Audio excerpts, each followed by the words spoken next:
Gebze. Düşünmedin. Gebze. Gezme. Hı. Oo gezme. Gebze olsa men owanda ne kenine? Sen gebden mi?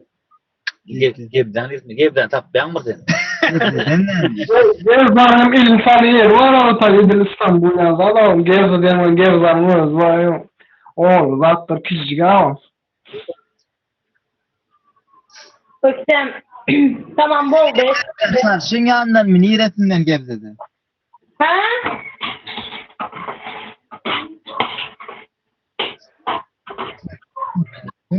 Gebze'den. Çayırova'nı bilecek mi? Çayırova.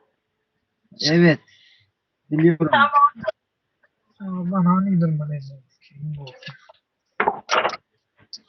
Gidini de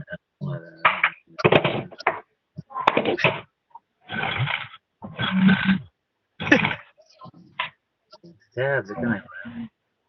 Şekerpınar. Hepsini biliyorum. Çok şükür. Ama bugün kavramın da kuramayız ya. Merak çıkacak.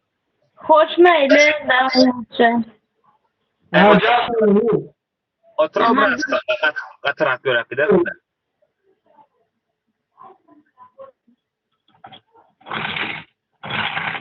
Ya. Ha? Kırıydarım kendidin mi? Привет. Sen de yapmışsın. Yasin hoş geldin. Kız ne yemek yapıyorsun?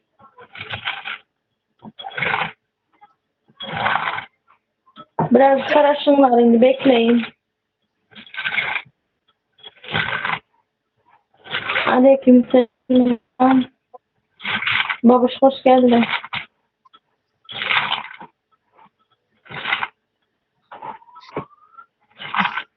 tutmadı. Güzel abi.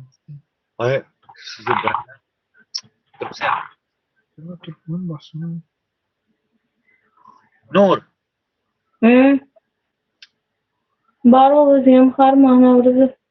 Navruz. Diyelim bolana. Ha? Ne diyelim bolana? Niye seni diyelim mi? Hayırdır? Aşık oldum dedim. Ayşe kalanla aylanın senin. Aslan hay mı? Ha? Ayşe kalanla aylanın.